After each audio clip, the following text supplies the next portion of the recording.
And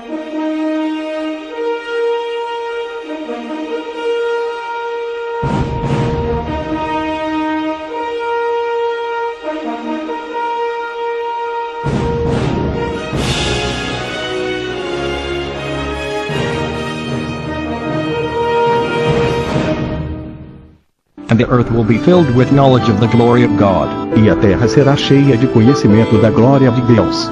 Y será llena la tierra del conocimiento de la gloria de Dios.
estudiar, hermanos. Por favor, tomen asiento un momentito, ¿sí?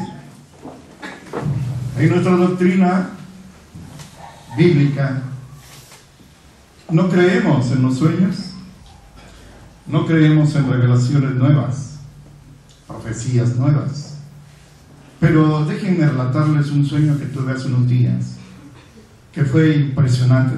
Desperté sudando. Y es que iba rumbo al pueblito y ahí por Canticas un tráiler me embistió y me sacó de la carretera.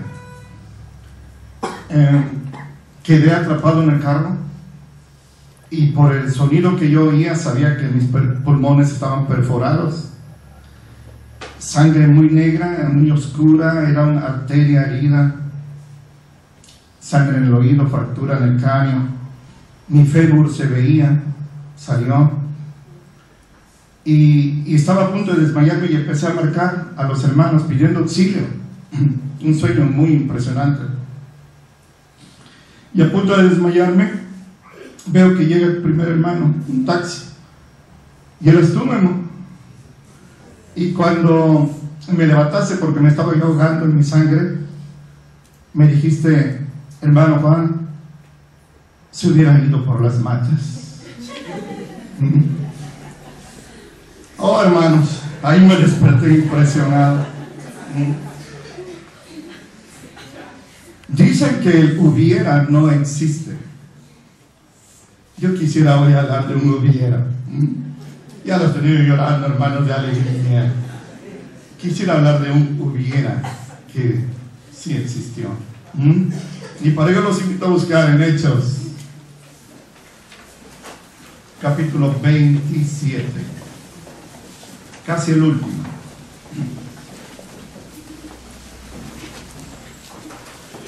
Hechos 27, y me voy a referir al naufragio que tuvo nuestro hermano Pablo,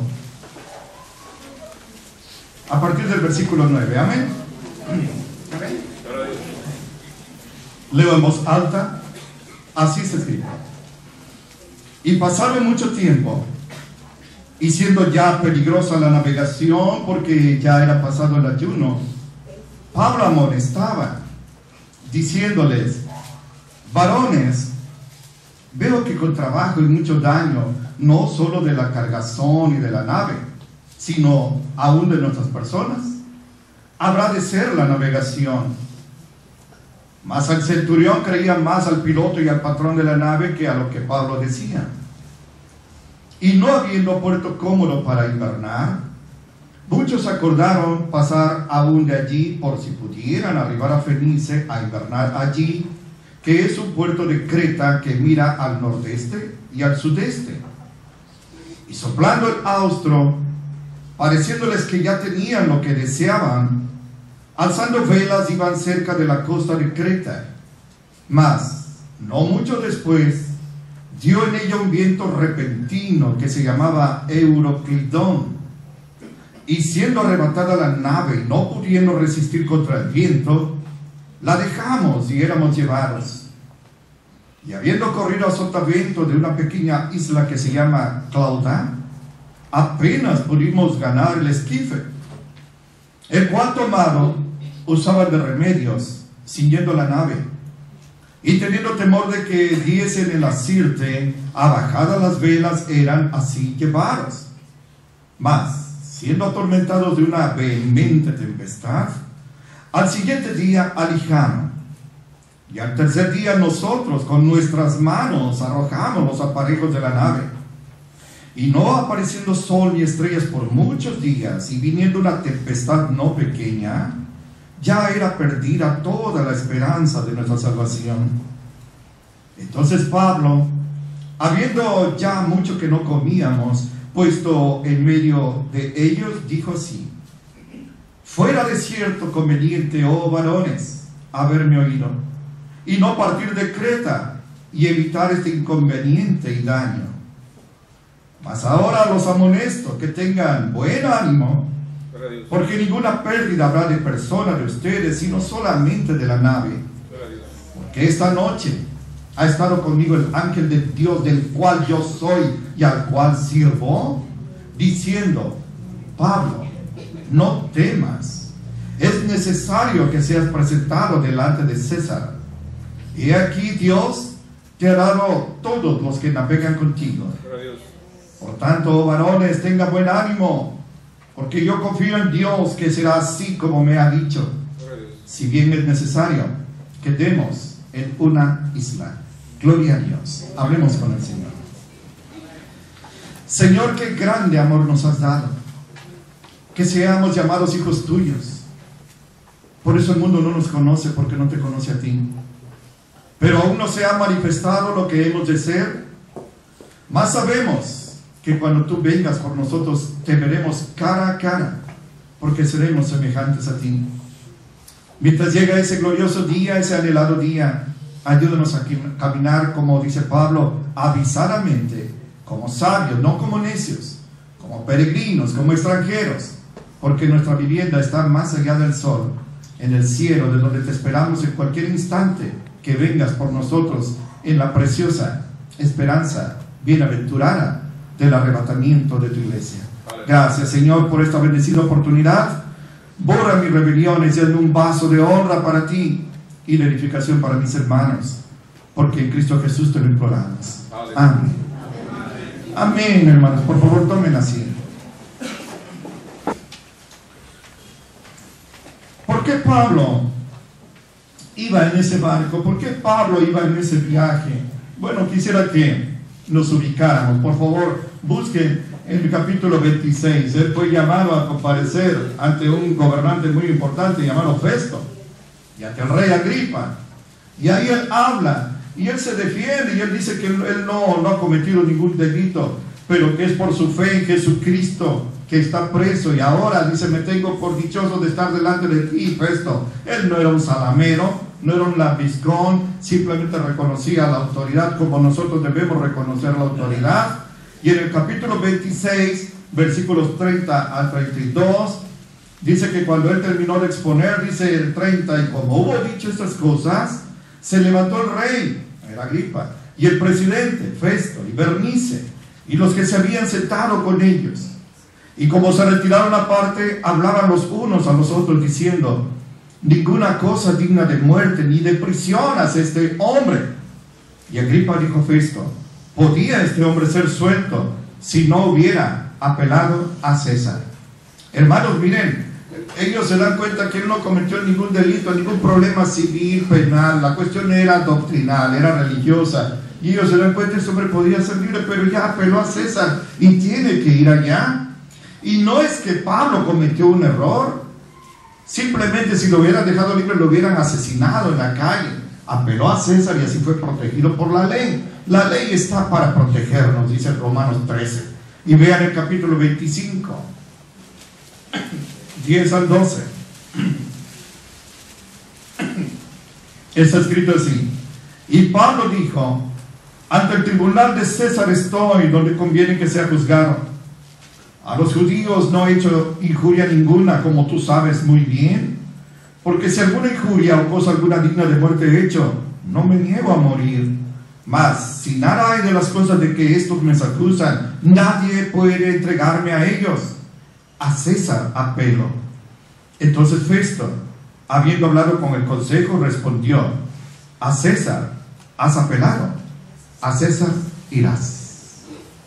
Pablo va en una condición de prisionero y es llevado por un hombre importante en un barco donde van otros prisioneros. Muchos de esos prisioneros iban a oír nada más su sentencia de muerte, como Pablo, y otros iban a ser entrenados, medio entrenados, para ser usados como gladiadores y en un circo romano pelear para distraer a la gente que quería pan y circo. Pero ese es el cumplimiento de la profecía que Jesús le dio a Pablo cuando se convierte por medio de Ananías. Yo le voy a mostrar todo lo que tiene que sufrir por mi nombre, pero él va a tener que llevar mi nombre delante de reyes y gobernantes y grandes. Ahora él está delante de Agripa y de Festo y tendría que estar delante del César. La palabra de Dios se cumple. Nada nos sucede por casualidad. Nuestro Dios no se descuida. No es como Baal, que decía Elías: ¿por qué no le gritan? Han de estar durmiendo, han de estar conversando, han de estar caminando. Él dijo: sobre ti fijaré mis ojos. El Señor está pendiente de cada uno de nosotros. Entonces nada nos sucede por casualidad, ni azar, ni mala suerte, sino en su plan perfectamente. Él lleva el control. Y ahora lo encontramos rumbo a Roma. Volvamos por favor al 27. Del 1 al 8 encontramos lo que leí y cómo el Señor, fíjense hermanos, en el versículo, ahí en el 27, pero aparece un nombre muy importante, Julio, un centurión romano. Esto es muy importante. Dice que él era de la compañía Augusta. Y dice que este hombre, versículo 3, trató a Pablo con humanidad y le permitió que fuese a los amigos para ser de ellos asistido. Julio no era un tirano, no era un déspota, no era un gobernante que oprimía al pueblo. Trató con benevolencia, y yo le agradezco a Julio eso, con benevolencia a nuestro apóstol. Cuando embarcaron en un pequeño puertecillo allí, le permitió ir con los hermanos en Cristo para que él se hospedara y comiera. No lo mantuvo como preso. ¿Qué gobernante hace eso? ¿Qué militar hace eso con sus prisioneros? Ninguno. Pero Julio estaba puesto allí por Dios. A veces los gobernantes, los policías, hermanos, nos tratan tan bien que nos sentimos, bueno, yo muy indigno y agradecido con Dios, como esta gente de la cual muchos temen, nos tratan con respeto.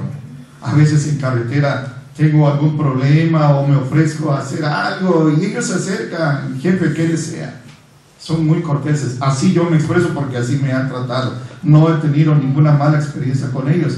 Y ellos llegan a un lugar ahí, fíjense que en Tesalónica hay un hombre que se llama Aristarco. Ahí va también con Pablo, pero él no va preso. Y llegan junto a los lugares de Asia, donde hoy es Turquía. Ubíquense, donde hoy es Turquía. Y llegan a Cilicia, Panfilia, Mira y Licia. Él está ahora en esos lugares que la Biblia menciona los nombres, se ubican en un mapa. Cuando ustedes leen el libro falso de Mormón, no encuentran ninguno de los lugares porque son fantásticos, son mentirosos, no existen. No se duerman porque están siendo filmados y van a ser vistos en Australia, Bueno, pero yo llamo la atención de ustedes sobre el plural de Lucas. ¿Por qué Lucas? ¿Por qué él escribió? Vean, por favor, miren, en el versículo 1 dice que determinaron que habíamos, ahí hay un plural, habíamos, él se incluye, en el 2 dice, embarcándonos, partimos, nosotros, en todos esos versículos 4 dice, haciéndonos, estaba hace rato que leímos, hermanos, en el 19 dice, al tercer día, nosotros con nuestras manos, es Lucas, el médico se puso a sacar agua, así se dice, hermanos, a achicar, porque se estaba hundiendo el barco, una tormenta tremenda, se llama Euroclidón. Él estaba con él, y eso es hermoso, hermanos, miren, no pierdan ahí y busquen la segunda de Timoteo. Dicen los viejitos que en la cárcel y en la cama se conocen los amigos, y Lucas era más que un amigo, un hermano, estaba bien unido a Pablo. Vean el 2 Timoteo 4:11, en la última carta que escribe nuestro hermano apóstol, dice así, Lucas solo está conmigo, toma a Marcos y tráelo contigo porque me es útil para el ministerio. En la cárcel, cuando más necesitaba Pablo el apoyo, ahí estaba Lucas, el médico amado, le llaman Colosenses, ¿verdad? Eso es muy importante, tener a alguien que en las buenas y en las malas, o que con Cristo todas son buenas, hermanos. Aún la adversidad se transforma en bendición, ¿verdad? Y Pablo aquí da un consejo. Pablo no es sino un experto en hacer tiendas de campaña. Él, Aquila y Priscila, a eso se dedicaron.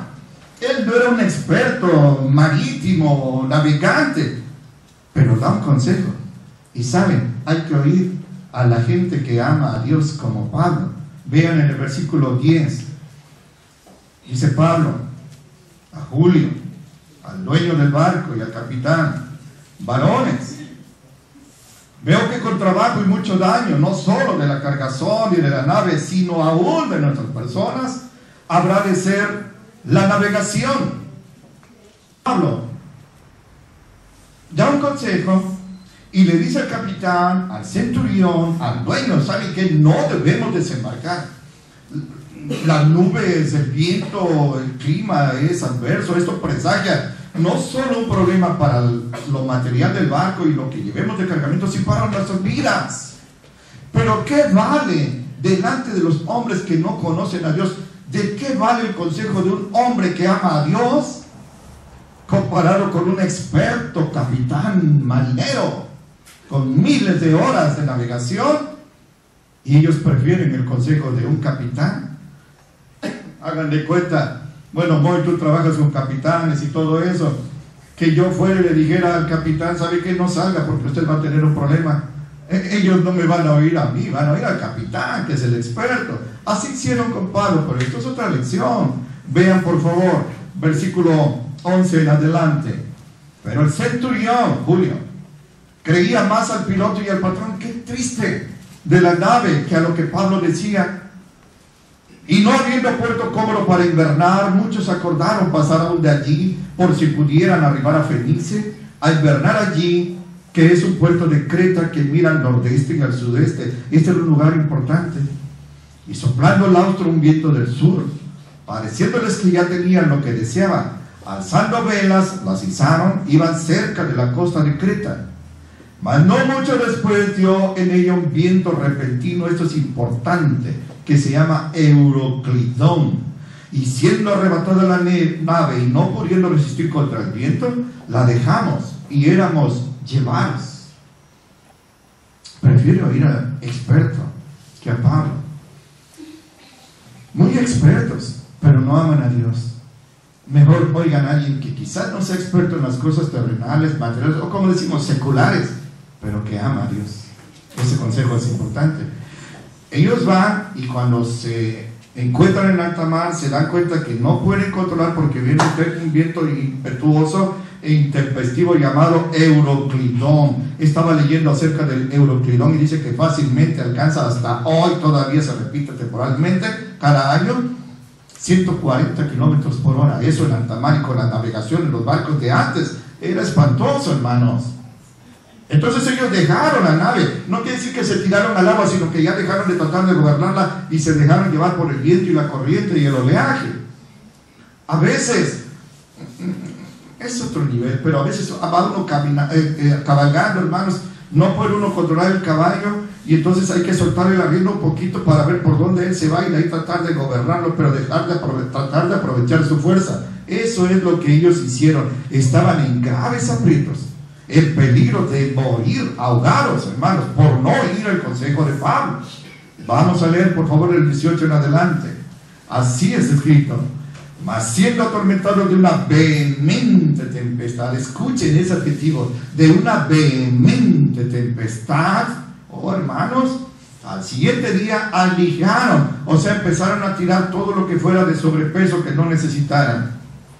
Y al tercer día nosotros con nuestras manos, dice Lucas, arrojamos los aparejos de la nave. Y no apareciendo sol ni estrellas por muchos días, y viniendo una tempestad no pequeña, ya era perdida toda la esperanza de nuestra salvación. ¿Qué está diciendo? Pensamos que vamos a morir. Y lo está diciendo Lucas. Lucas pensó, hasta aquí llegué, voy a morir. Por no escuchar el consejo de Pablo. El capitán Julio no lo escuchó, el dueño tampoco, el dueño del barco. Pero entonces Pablo vuelve a hablar y alaba a Dios por lo que dice Pablo y cómo Dios lo está usando. Pablo no es como muchos de nosotros que hubiera dicho, bueno, no me hicieron caso, ahora yo no hablo y allá ellos a ver qué hacen. No, él toma el control. Él es un rabino, él es un maestro religioso, pero toma la autoridad de la nave. Cuando la nave se va a hundir y el capitán no sabe qué hacer, alguien tiene que tomar el control. Y gracias a Dios que lo tomó alguien de Dios como Pablo. Vean el versículo 21. Entonces Pablo, habiendo ya mucho que no comíamos, claro, se les fue el hambre, puesto en pie en medio de ellos, dijo: fuera de cierto conveniente, oh varones, haberme oído y no partir de Creta, y evitar este inconveniente y daño. Eso se traduce así: me hubieran hecho caso, me hubieran hecho caso, y no estaríamos en este trance tan mortal. Pero ahora Les amonesto que tengan buen ánimo. ¿Cómo puedes decir eso a la gente que está en pánico? Porque ninguna pérdida habrá de persona de ustedes, sino solamente de la nave. Porque esta noche esto es glorioso. Esta noche ha estado conmigo el ángel del Dios, que precioso dice, del cual yo soy y al cual yo sirvo. Eso es importante. No se trata nada más cuando el agua llega aquí, claman Dios, Dios, Dios, Dios. Si tú no le amas, si tú no eres de Él, si tú no le sirves, ¿cómo en la angustia clamas a Él? ¿Se acuerdan de aquel rico que está en el infierno por no socorrer a Lázaro y muere en el relato de Jesús? Me llamas Padre. Ahora sí, Padre Abraham, pero tenías ahí a tu prójimo y no lo socorriste siendo tan rico tú. Así ahora ellos escuchan. Y dice el 24, y Pablo dice que le dijo el ángel, no temas. Esto es precioso. El ángel le dijo, Pablo, no temas. Es necesario que seas presentado delante de César. O sea, no vas a morir aquí, Pablo. Y no solo eso, Dios te ha dado todos los que navegan contigo. Ahora tú eres la autoridad de ellos. Sus vidas dependen de ti. Esto es glorioso. Dios honra a los que le honran, ¿verdad? Por tanto, oh varones, dice Pablo a los soldados, a los marineros, a los soldados, al capitán, a Julio, tengan buen ánimo, no se acobarden, porque yo confío en Dios, que será así como me ha dicho, porque Dios no es mentiroso, claro, pero es necesario que demos como una isla. Ahí está el hubiera, me hubieran hecho caso, pero bueno, ya estamos aquí. No existía esa frase, el hubiera no existe, pero Pablo pudo haber dicho, bueno, el hubiera no existe, pero ya estamos aquí. Pero les digo algo, no se acobarden, nadie va a morir. Cuando él habla así, y con qué firmeza, con qué autoridad habrá dicho, que le creyeron. El ángel del Señor vino y me habló, Pablo, no tengas miedo, no morirás, y ninguno de los que aquí están morirán, y te los entrego en tus manos. Gloria a Dios.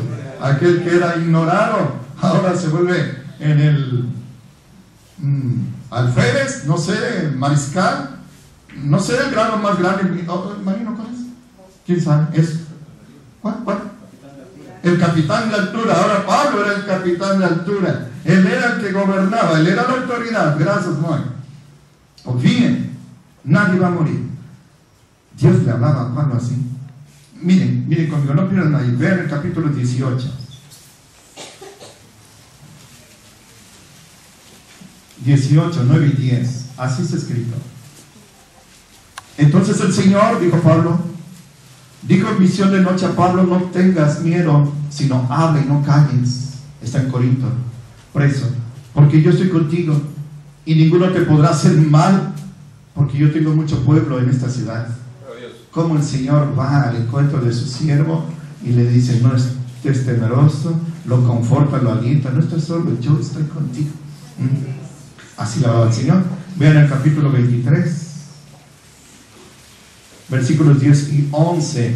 Así está escrito. Y la noche siguiente, presentándosele ahora el Señor, no un ángel, el Señor le dijo, confía, Pablo, que como has testificado de mí en Jerusalén, así es necesario que testifiques también en Roma. Pablo hace una suma. Si Jesús me dijo que yo tengo que ir a predicar en Roma y dar testimonio de Él, el barco se está hundiendo, luego entonces yo no puedo morir ahogado aquí, porque el Señor me dijo que tengo que ir a Roma y a Roma llegaré. Eso es fe. El Señor está con nosotros. ¿Quién contra nosotros? Cuando María y Marta lloran ante la tumba de su hermano muerto desde hace 4 días, el Señor ordena que quiten la tapa, la puerta, la rueda, la piedra del sepulcro, y se le acerca y dice, no, Señor, porque ya apesta, tiene 4 días de muerto. Y Jesús dice 2 frases que traigo a sus corazones. No te he dicho que si crees verás la gloria de Dios. Yo soy la resurrección y la vida. El que cree en mí, aunque esté muerto, vivirá. Lázaro, ven fuera. Y el que estaba muerto, el que apestaba, se levantó y salió al encuentro del Señor. Tú y yo creemos eso. Tú y yo creemos eso. Amén. Ahora Pablo sabe que el Señor tiene un plan para él y el plan no se va a truncar en un naufragio. Leemos 27, hay una artimaña aquí de los marineros, hermanos. Cuidado con los marineros, Versículo 27. Y venida la 14ª noche, fíjense, se imagina 14 días de tormenta. Yo no sé cómo es esto. Las tormentas de mi niñez, hermanos, los nortes duraban una semana, pero 14, no, y en alta mar, dice, siendo llevados por el mar Adriático, el mar, buscas ahí en el globo terráqueo, en el mapa, aparece el mar Adriático. Los marineros a medianoche sospecharon que estaban cerca de alguna tierra. No era cierto, estaban lejos, ellos sospecharon. Y echando la sonda, un ancla con una cuerda con unos nudos especiales para medir, hallaron 20 brazas más o menos 37 metros. Y pasando un poco más adelante, volviendo a echar la sonda, hallaron 15 brazas, 28 metros, como que ya iban llegando a un lugar más bajito. Oh, bueno, esto es una situación especial, porque esta gente tenía un plan. Dice el 29, y teniendo temor de dar en lugares escabrosos, echando 4 anclas de la popa, deseaban que se hiciera de día. Deseaban que se hiciera de día. No han estado en algún peligro en la noche, por gente mala, por algún animal, por cosas que están pasando, y quieren que salga el sol, porque el sol trae alivio, trae tranquilidad.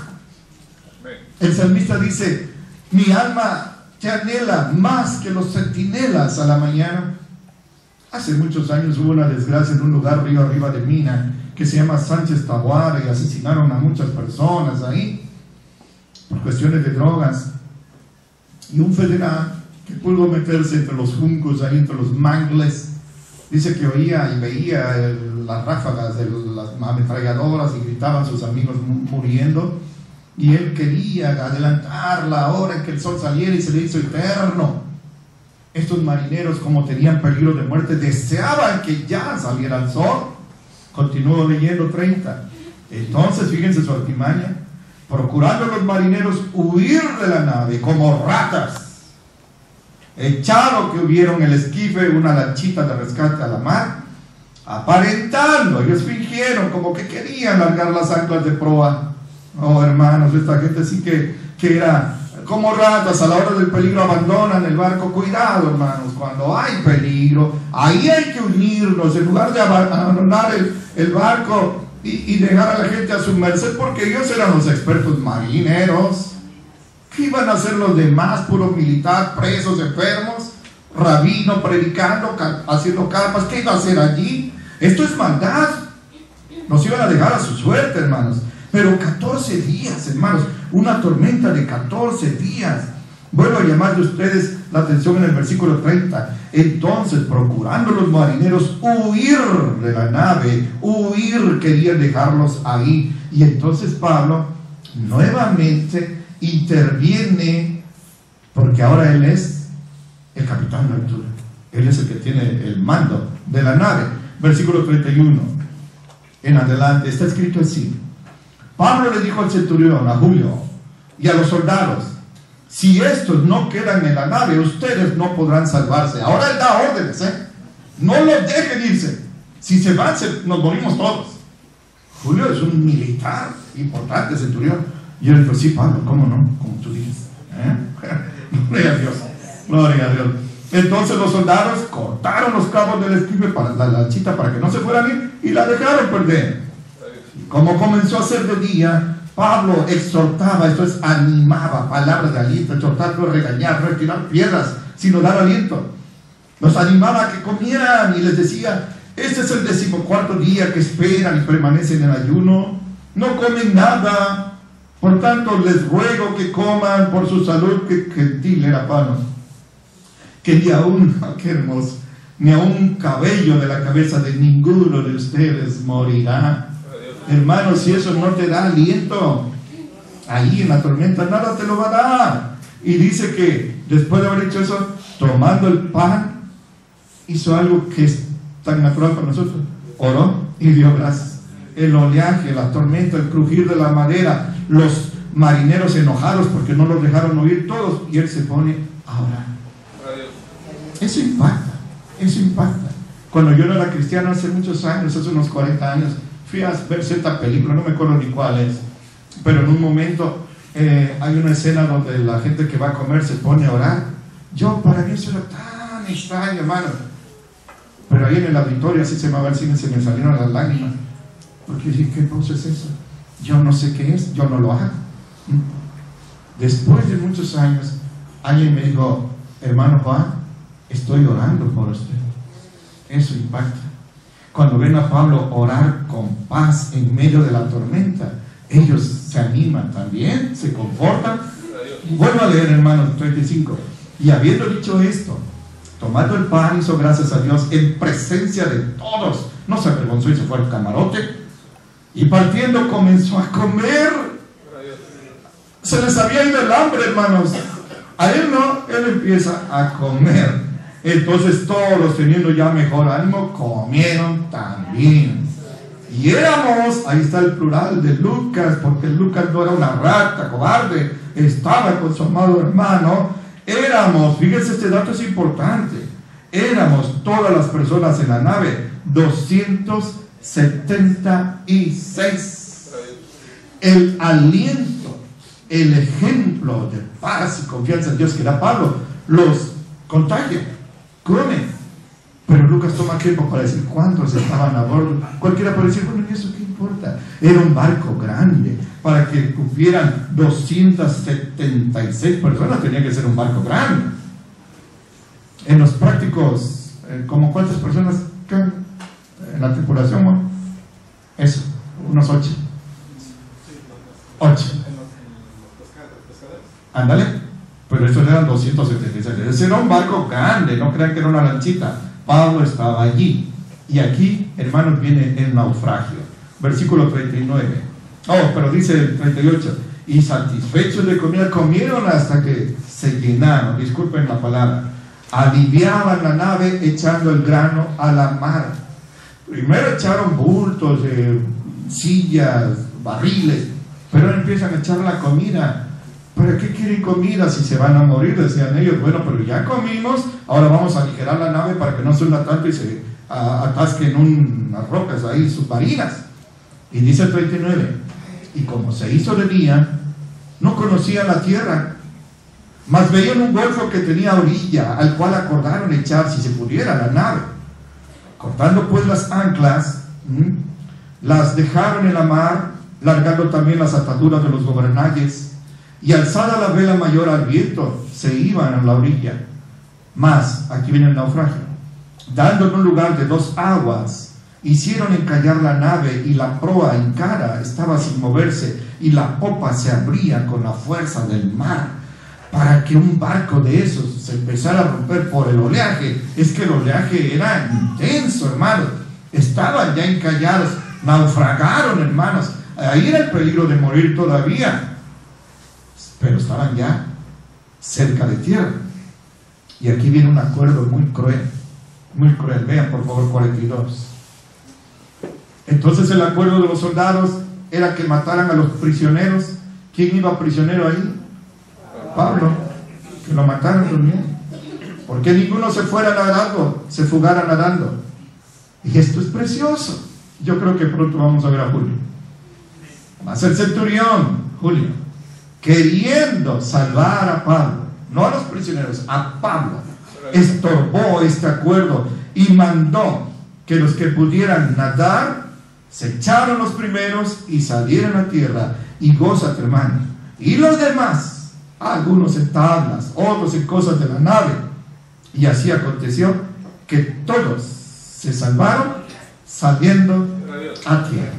Gloria a Dios. Todos a salvo, como Pablo había dicho. ¿Saben por qué? Porque Dios le dijo, a ti te he dado todos ellos y ninguno me da. ¿Saben por qué? Porque Dios no es hombre para que mienta, ni hijo de hombre para que se arrepienta. Hermanos, leí muy rápido, yo ya lo sé, tantos versículos, 44, pero déjenme tomar 4 puntos de lección. El primero, el hubiera no existe, es verdad, el hubiera no existe. ¿Cuántas veces dice uno, hubiéramos hecho esto, hubiéramos hecho eso, aquello, le hubiéramos hecho caso al pastor, hubiera yo ido al culto en lugar de quedarme acá? El hubiera no existe. Traten de no llegar al hubiera. Traten de no llegar al hubiera. Tomen medidas, tomen precauciones para no llegar a un momento crítico en que digan, hubiéramos, si pudiéramos regresar el reloj, cambiaría mi decisión. No existe, ya no se puede. Pero es necesario oír a Dios y a sus predicadores. Si hubieran oído a Pablo, no les hubiera pasado esto. Claro, les pasó y les pasó bien, terminó bien porque quería Dios mostrarle su poder y su misericordia. Yo seguro que Julio se convirtió. Los soldados, toda esta gente se ha de haber convertido, pero ahí estaba Lucas también. Cuando los amonitas y los moabitas, dos naciones malditas, descendientes de aquellas hijas que emborracharon a su padre Lot, concibieron de ellos que eran sus hijos y sus nietos al mismo tiempo, se unen contra el rey Josafat. Josafat simplemente dice así, delante de toda la gente se postra y invoca al Dios verdadero y le dijo, oh Dios nuestro, escúchanos. Y le dice al pueblo, crean a Jehová, el Dios de ustedes, y estarán seguros. Crean a sus profetas, a sus predicadores, y serán prosperados. Es todo lo que tenemos que hacer. Dejémonos de lo hubiera, creamos en Dios y dejemos que Él nos guíe en cada decisión. ¿Les parece bien? Amén. Una condición para salvarse, y la única condición era quedarse a bordo. Dios ya me dijo que no vamos a morir, pero quédense a bordo.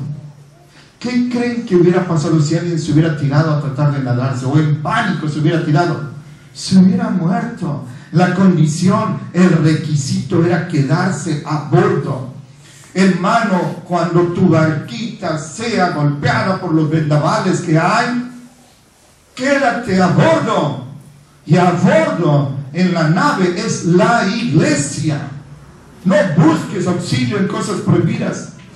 Como dice el salmista, no permitas que tu pueblo estire la mano a las prohibidas. Salmo 124. Hay hermanos que en desesperación buscan técnicas curativas prohibidas por el Señor, acupunturas, ideología, tantas cosas, invocaciones de muertos, brujería, o abogados, o guardaespaldas. No, quédense a bordo, porque al control, al timón, va el mejor, el más sabio y el más hermoso de los capitanes, nuestro Señor Jesucristo. Solo quédense a bordo, no caigan en pánico. Y la última lección de este tema es que Dios siempre cumple sus promesas. Dios es fiel. Dios siempre cumple sus promesas. Me acompañan a leer, por favor, 2 de Timoteo. Por eso es que podemos quedarnos quietos en el momento de la angustia, en el momento en que la tormenta más nos golpea.